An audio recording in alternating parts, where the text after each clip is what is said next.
Isn't it amazing? There are so many things that we take for granted, such as walking. It's simple, right? Just put one foot in front of the other. Well, what if you suffered from a debilitating deformity called clubfoot that not only affects your ability to walk, but also the way that people perceive and treat you? Imagine being a child and having to walk 8 hours through the mud with just the hope of getting help. This is the story of those children.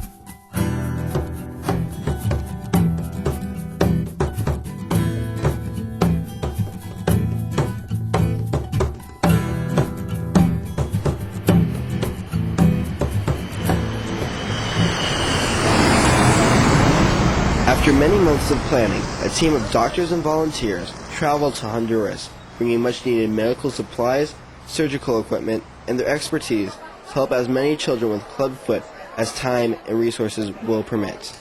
In 1998, I decided to join the Peace Corps and lived in Honduras for 2 years and met an awful lot of children that had club feet and were crippled.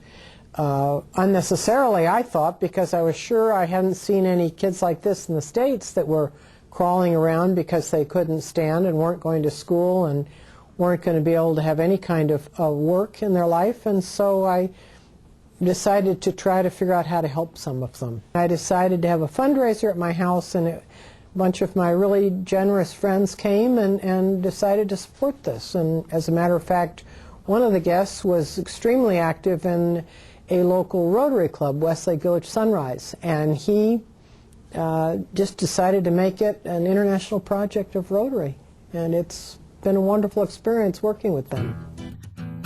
Honduras is a third world country located in Central America and is over 2,000 miles from Los Angeles. It is also one of the poorest countries in the Western Hemisphere.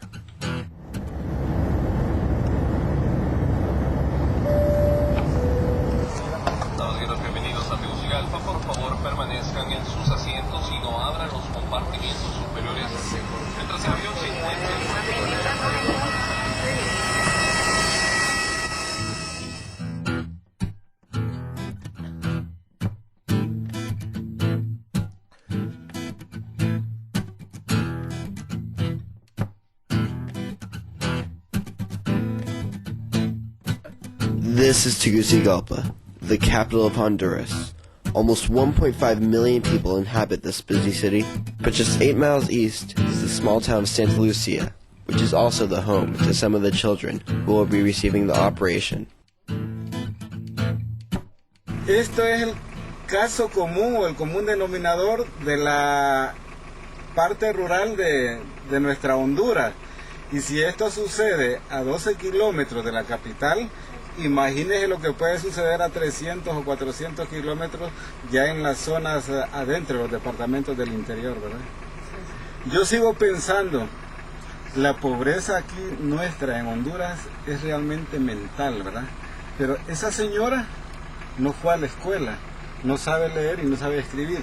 Y de los 5 hijos, yo creo que también van por el mismo camino. Entonces, la pobreza se va. Sí. Esa es nuestra mayor pobreza, ¿no? Sí, sí. Este es como el fuego principal, la cocina principal de la casa.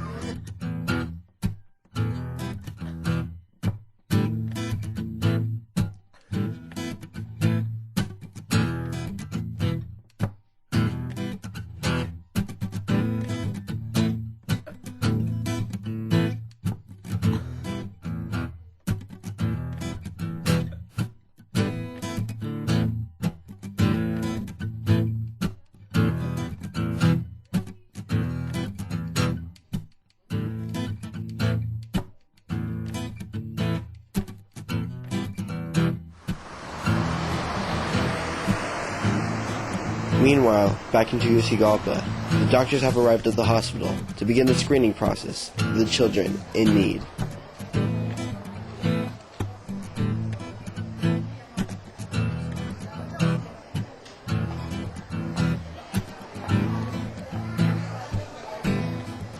Kevin Yasmín Aceituno. Kevin Yasmín Aceituno. one side and a flat foot on the opposite side. Yes. That flat foot's not too bad, though. Yeah. Not too bad. Pain the treatment. No tiene que ser tratamiento, ¿verdad? No, never treated. Abre la boquita para él. Dígale Okay. Fix. I see. Not all of the children were as brave as Katie.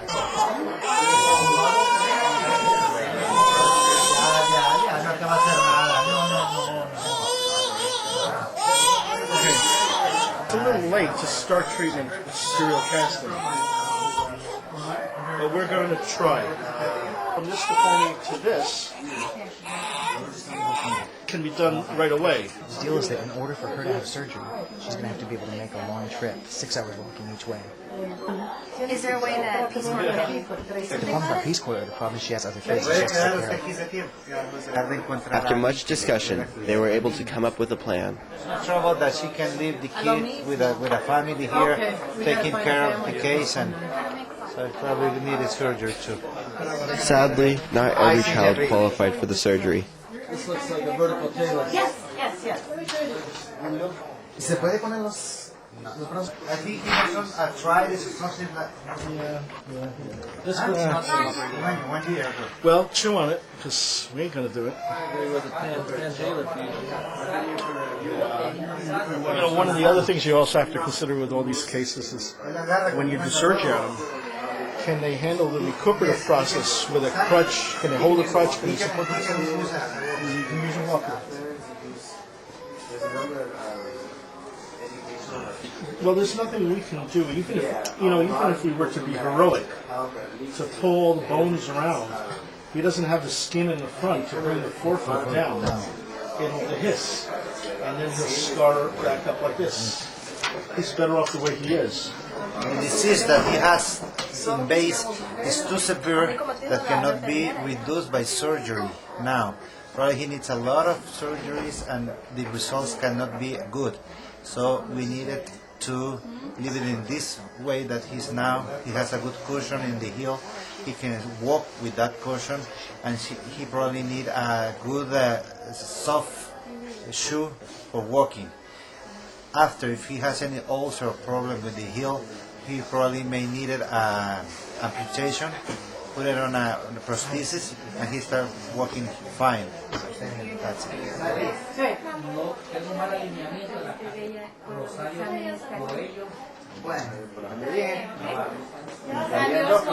Había dos que tienen el mismo nombre, yo no sé. It needs to be done, and I was trained to do it. So since I can do it and it needs to be done, I'm here to do it. We do in the United States, where most children are treated at birth. Here, these deformities are neglected, and it leads to a lot of social disruption in their lives and their families, their inability to work and walk. And as young children, they cannot really partake in many of the sports activities and enjoy a good childhood. Out of the 330 kids who were examined, there was one who really touched me. Santos Alejandro Nolasco. I always go back to where I used to live, and I have a next-door neighbor there who I became very close to in the 2 years that I lived there. And she always, because I helped about 6 or 7 or 8 kids while I was living there, my neighbors, and particularly Estella, is always looking for kids that are crippled with club feet so that when I come back she can tell me about them. She told me about Santos, and we walked the 2.5 hours we have to walk off the main road to find him. And we did find him sitting in a patch of pine needles where his mother was harvesting, actually picking pine needles out of the tree and making little bundles out of them because she was going to sell them or trade them for something to people that make the adobe blocks for the houses. But we needed to take Santos with us, and she had 3 other children at the house, but we were able to get enough help for her for the other children that she was able to come with us that day. Yes, ma'am? Good news for Santos. He will be getting the surgery.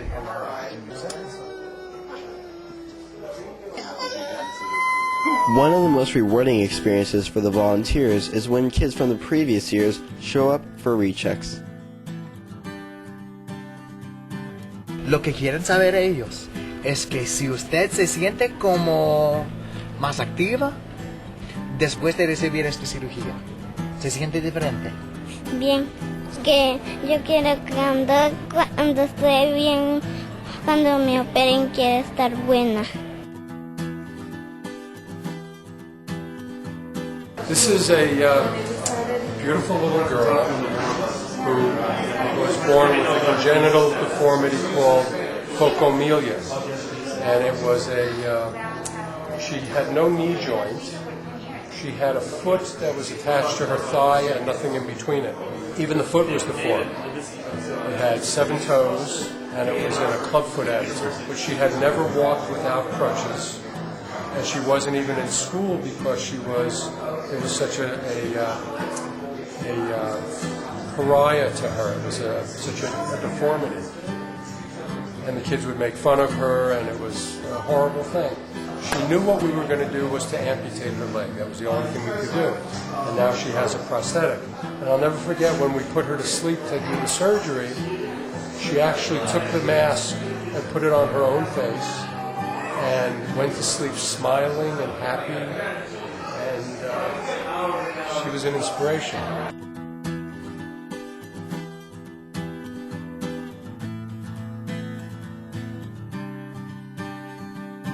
¿Tenía que viajar mucho a venir acá? Sí, porque fui a comer y después al baño. ¿Cómo ha cambiado su vida esta cirugía? Más ¿Cómo? bien. ¿Más bien? Sí. A year ago, Carlos did not know what it was like to be able to walk. Now look at him go.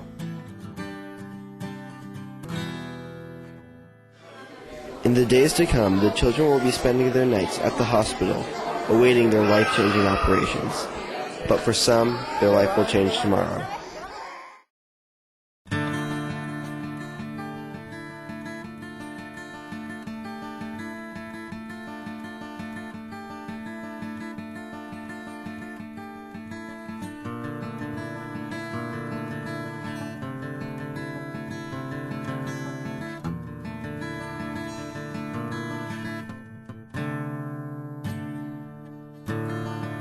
As the children await their operations, the surgeons prepare.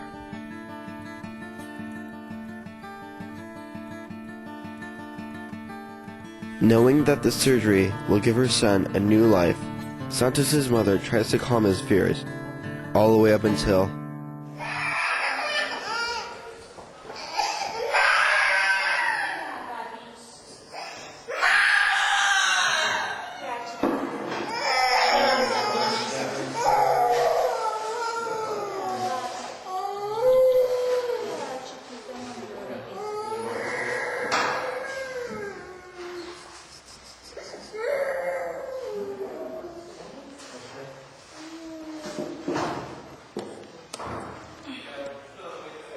It was hard for me to watch Santos being put under, hearing him desperately scream for his mother, and then pure silence. But then I was able to remind myself why.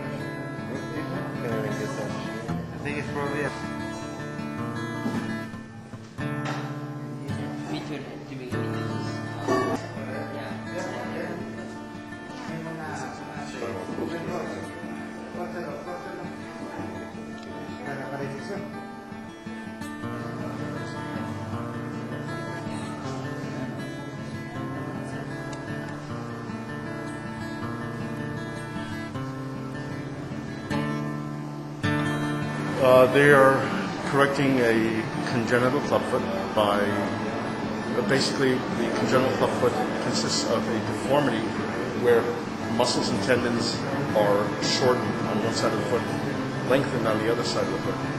And so the process of straightening out the foot requires that the things that are short and tight be either cut or lengthened. And so they lengthen the tendons, they cut the ligaments, they cut the capsules, which are the things that hold the joints together. and then they open those up and reposition them.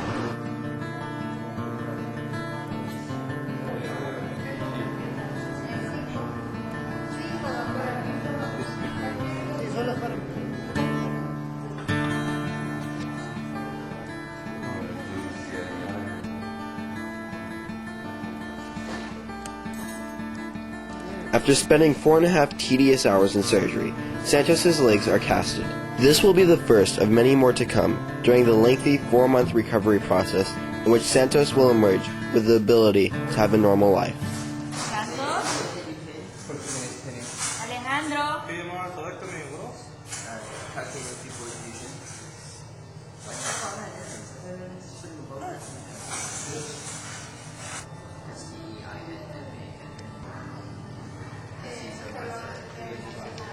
Lidia me iba a trasladar, Lidia, por...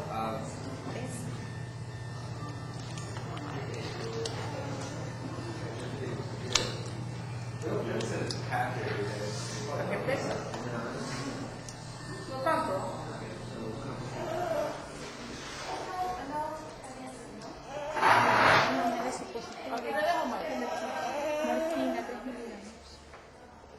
Sí, gracias, Lidia.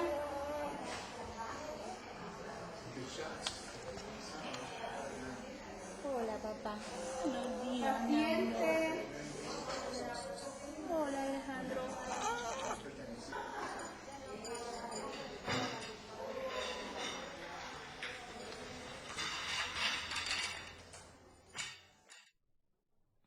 What do I get? A full heart of joy. The great pleasure of, like this year, 5 or 6 kids came running up to me and hugging me who didn't run last year. And this year they're running and jumping and so happy. Clubfoot occurs in 1 in 1,000 births, and even though these doctors cannot even come close to eliminating this deformity, they are still changing the world for a few children. In Honduras, one step at a time.